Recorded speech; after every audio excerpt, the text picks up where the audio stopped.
Good morning, good afternoon, welcome. I'm glad you're here today. Hopefully you stay for the whole video because we would love to have you. This is kind of new for me. I don't really ever share my face on here. So yeah, this is me. This is the girl behind the camera, filming all of my animals and stuff. But I'm glad that you guys have joined me today. If you're new here, my name is Haley.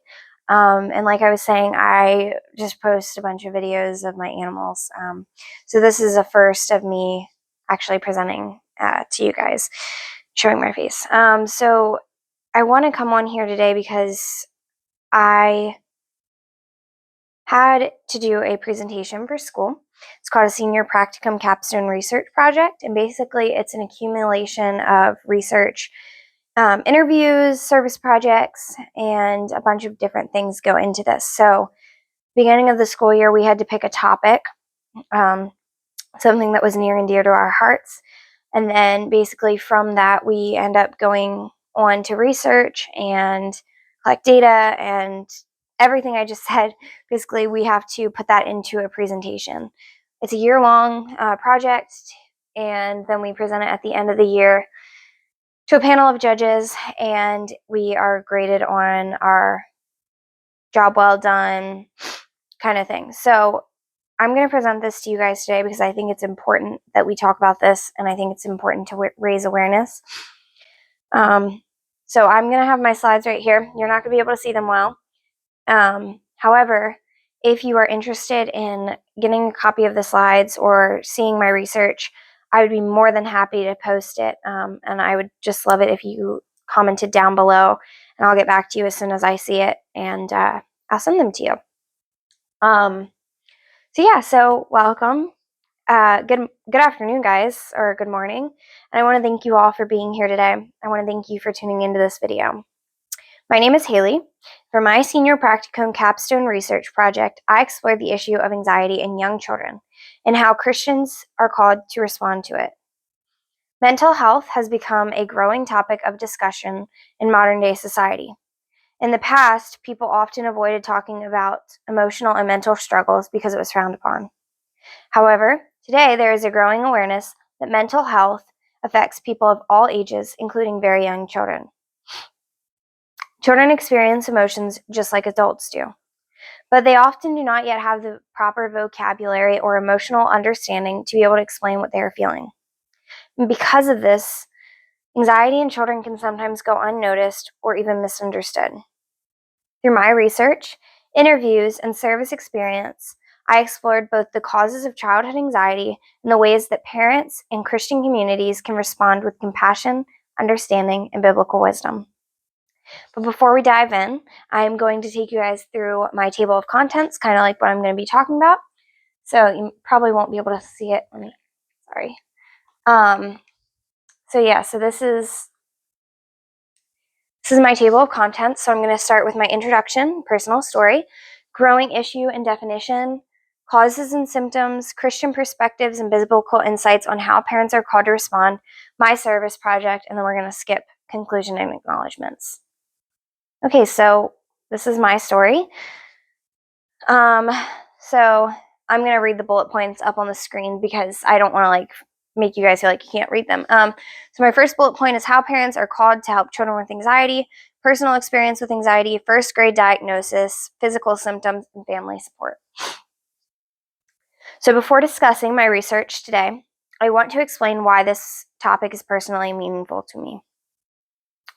When I was in first grade, I struggled deeply with anxiety.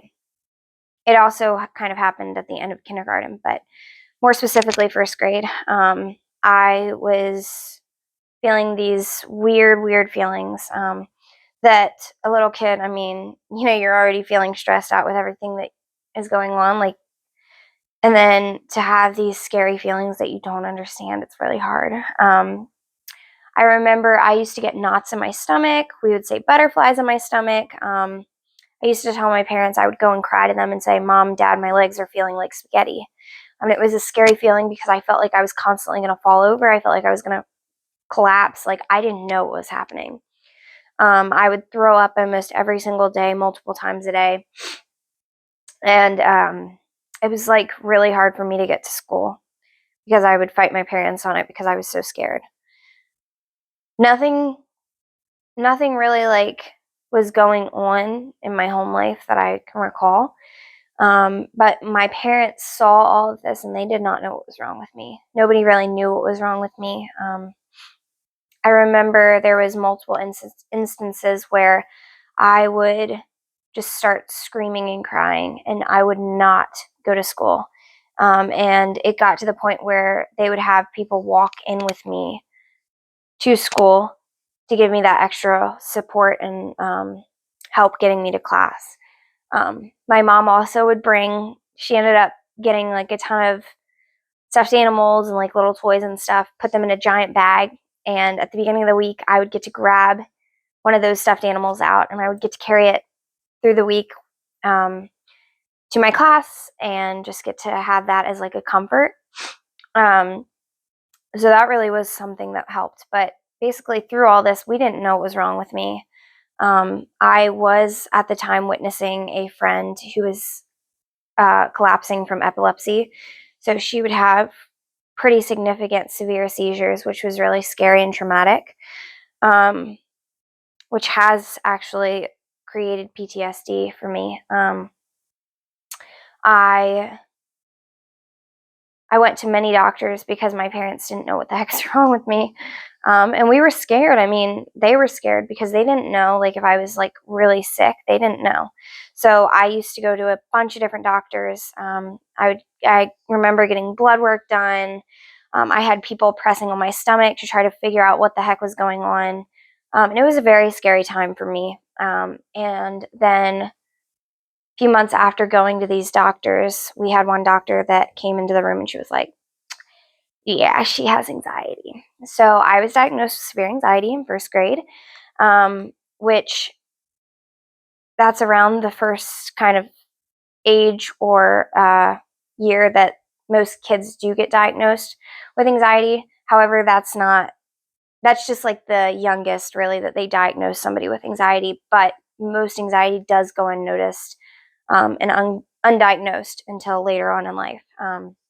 But I was lucky to get the diagnosis, and I was able to get support throughout my elementary school journey after that and throughout my schooling. But yeah, I've had a lot of things that has gone on. But anxiety is really difficult because I am a pretty happy person. I don't really show a lot of anger, sadness towards people. I'm friendly. I don't know. If you saw me out in public, I'd probably say smile and start a conversation. But most of the times when I'm at school, at least once a day, I do have a panic attack or I have an anxiety attack. Um, and I don't really like to tell people all the time. So a lot of times I just am smiley and I talk a lot maybe, but people don't really understand that I'm anxious because I don't really talk about that. And it is okay to talk about it, and I have gotten better with that, but people don't always see it because I am smiling and I am happy. So I kind of just took a different turn that I wasn't intending on going down, but basically anxiety has impacted my life tremendously. It's been a curse and a blessing. It's created me to be the person that I am today. And because I have anxiety, it's easy for me to advocate for those who need extra support and who maybe don't have a voice for them to speak up and say, like, hey, I'm anxious. And that's why this topic is so, so meaningful to me, because I want anxiety to be a well-known thing. I want people to feel like they have the tools and the understanding to be able to help somebody and support somebody who is anxious or maybe just struggling with mental health. It's a scary world that we're living in. And unfortunately, in society today, a lot of people are struggling with anxiety. So this is why this topic is so, so important, because we need to raise awareness for these young children so that they don't have to go through being alone and being misunderstood. We want them to feel like they are understood and they are supported. So that's kind of my little like tangent. So now I'm gonna tell you what anxiety is and then the growing issue. Okay, actually, I'm going to say the growing issue first and then what anxiety is. So in modern day society, children with anxiety is now super common. According to the Centers for Disease Control and Prevention, about 9.2% of children between the ages of 5 and 11 experience anxiety. More broadly, about 11% of children between the ages 3 and 17 have been diagnosed with an anxiety disorder. These numbers show that anxiety is not rare. Millions of families are dealing with this issue, which makes it extremely important for parents, teachers, and communities to understand how to best respond. These numbers show that anxiety is not rare at all. And I just repeated myself there, so I'm so sorry. Children are still learning how to process these emotions, and because of this, anxiety can sometimes appear through behaviors that are misunderstood by adults, such as crying, refusing to go to school, or complaining about physical symptoms. So what is anxiety? The American Psychological Association defines anxiety as an emotion characterized by apprehension and somatic symptoms of tension in which an individual anticipates danger, catastrophe, or misfortune. While everyone experiences nervousness from time to time, anxiety has become more serious when those feelings become constant and begin interfering with daily life. Anxiety and nerves are completely different. They're two separate things. Anxiety is an actual disorder, to which most people, when they have anxiety disorder, it's hard for them to get rid of it. Whereas nervousness, it's like, oh yeah, I'm nervous for that test. You know, you might get really sweaty, you might get really anxious, you might feel a little off. But anxiety is a repetitive thing. So it's not a one day, oh yeah, I had nerves on Monday. That doesn't mean you have anxiety. Anxiety is a clinical diagnosis, which you are having it every single day almost. So I just want to make that very clear because people get anxiety and nerves confused. And so everybody's just like, oh yeah, I have anxiety. But really, you need a diagnosis for that, and you have to be experiencing this more than once. So the causes of anxiety. So some causes actually are pretty broad. A lot of people can have all different kinds of reasons to why they are anxious. Some of the reasons are it can be passed down through your family, your genetics. It can be situations such as like losing loved ones, experiencing trauma, or going through any kind of family conflicts. Life events can also increase anxiety in children. Because each child is unique, there is never one single cause. Researchers have found that anxiety is developed for many different reasons. For example, one child I researched struggled with intense anxiety during their parents' divorce. When the child stayed with one parent, they were happy and content and were able to attend school. But when staying with the other parent, their anxiety became overwhelming to where they would not make it to school. Sorry, I hit the mic. This example shows how family environments and life experiences can strongly influence a child's emotional well-being. I keep forgetting to hit the slides. I'm so sorry. So, understanding childhood anxiety. I just went through that. So now we're going to look at causes and symptoms of anxiety. And then, I don't know if you guys can read any of those, but those are the things. You can pause the video if you are interested, but I can also link it down below. So some symptoms of anxiety. So children experiencing anxiety may show a variety of emotional and physical symptoms. Some of the most common symptoms include constant crying, complaining about stomach aches or headaches, difficulty sleeping, reoccurring nightmares, and avoiding situations such as school or social activities. Some children may even experience physical shaking or tremors that resemble seizures, but they are actually anxiety-related responses. Because of these symptoms, they can be confusing. Many parents initially struggle to understand what their child is experiencing. And also, if you are not aware of what anxiety is, that's a very scary thing for a parent to witness. And I think some parents can, at least I think when I was going through this, my parents kind of got frustrated. Not with me because of me, but like they were frustrated because they didn't understand. And so I don't know, like I could say this a million times to you guys. This is just such an important and deep presentation that I hope you can grab something from it because it's so, so important. And that's why I'm doing this, because I don't think that we have the understanding in society. I don't think parents are given enough resources and understanding and knowledge on how to recognize anxiety in children. And that's why it's going so undiagnosed. And I didn't plan on speaking about this, but when I presented a panel, one of the judges on my panel, it really connected with her. She actually broke down in tears and was like, my parents never understood. And she wasn't diagnosed with anxiety until 25 years old because her anxiety, they didn't look at it as like, oh, maybe she is having anxiety. They just kind of frowned upon her.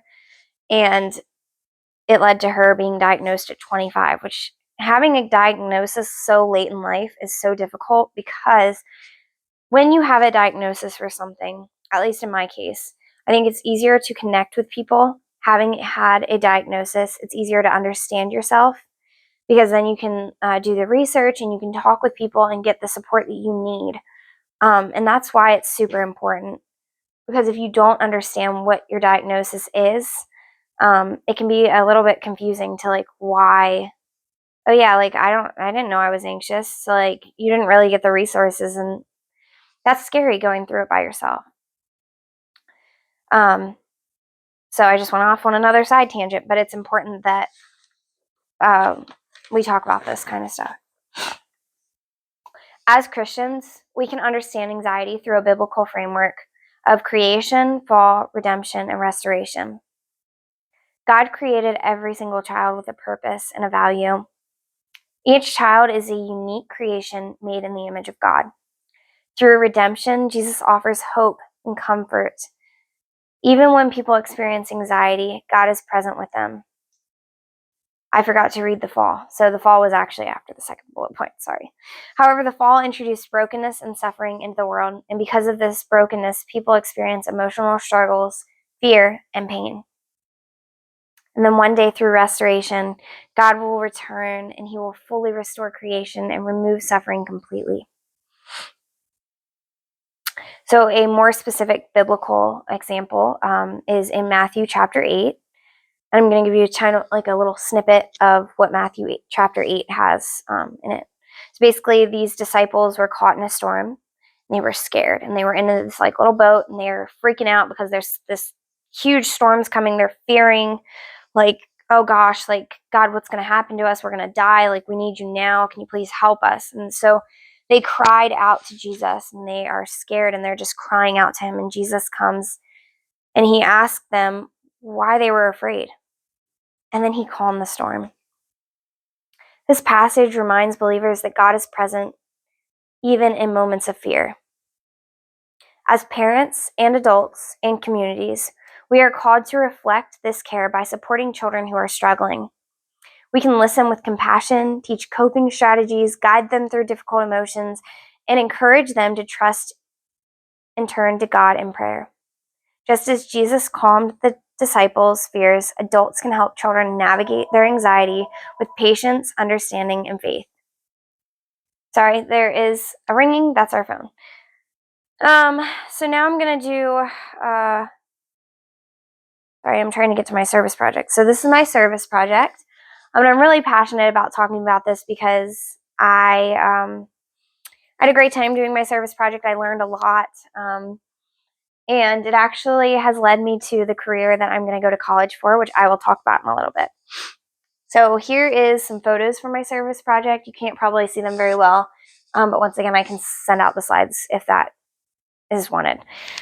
So as a part of my capstone project, I participated in a service project where I worked with young children in a school setting. So I have been very blessed to have a mother who has done God's will and has worked with children, specifically special education children, for, 20 some years now. And so I was given the opportunity to go to her school And I worked with my mom on the first day for the morning, where I went in and I would push in with her to go and visit her students, and I would help them with their work. So actually, I have a photo right there of me. Right there, of me helping a student with their work, and I would float around, kind of assisting the teacher where she needed assistance. And so I did that for a bit, and then I ended up going to a preschool classroom later on in the day, and I was a buddy for a student who had some behavioral issues. And so I got to sit with her, and I got to connect with her, and it was challenging at times because she kind of wouldn't necessarily tell me what she was feeling, but she would act out. So when I mean like act out, I mean like she was kind of like all like, "Ah," to where she wasn't really listening. But she didn't really have, I guess, the understanding of like how to express her emotions and how she was feeling. But through that, I got to help her in library, and I helped the kids build blocks, and I just got to connect with these students, and I went outside and played with them at recess, and it was a great, great day. And I ended up doing that the second day and stayed with their class and just worked with them throughout the day. So through my service project, I actually have come to the conclusion that I am going to college to be a preschool teacher. So I'm really proud to announce that. It's just something that I felt like God was calling me to do, because um, when I can serve young children and help them to grasp, the concepts of like life, I just think that's really important, because when you are teaching preschool, that is the foundation. You are the first people that are teaching them, and that's kind of like their stepping stone to continue to grow and go on throughout their elementary school journey. So that was really important to me. And so through my service experience, I realized how important patience and understanding is when working with young children. Many children struggle to explain their emotions clearly. Because of this, adults must help guide them through understanding and expressing those emotions. Even small acts of encouragement and support can make a meaningful difference in a child's life. So what are we called to do? This is my call to action. As Christians, we are called to care for those who are struggling. Children experiencing anxiety need adults who are willing to listen, support them, and guide them through difficult emotions. Parents, teachers, and communities can help by teaching children how to understand their emotions, encouraging open conversations, and helping them to develop healthy coping strategies. Through compassion, faith, and understanding, Christians can help children navigate their struggles and experience hope. And then I go through my acknowledgments, and I do want to give some acknowledgments. I just want to thank you all for tuning in to this video. I know that it's kind of long, but I hope that it was worth your time. I hope that you can connect with it in some kind of way. And if you guys have any questions or want to chat more about this, please just please just type your comments down below, and I will be sure to answer them. I love talking with you guys through the comments. It's been an absolute blessing being able to communicate with some of you guys through the comments and just grow in like how I can support people and hopefully bring a smile to your face. And if you like these kind of videos, guys, like let me know. I would be happy to talk more about this. Maybe even do some lives. I was going to try to do a live today, but it didn't really go as planned. But I just want to say how thankful I am for each and every one of you who has stayed with me and just been a part of my channel. And I'm hoping that we can grow even more. And so I look forward to growing a bigger channel with you guys. And I just thank you for all of your support and love. So yeah, that's it for my presentation. Thank you. I hope you guys have a wonderful afternoon or wonderful whatever time of day it is for you. Hope it goes great. And I am praying for each of you and just praying that this connects with you in some kind of way. All right. Love you guys. Bye.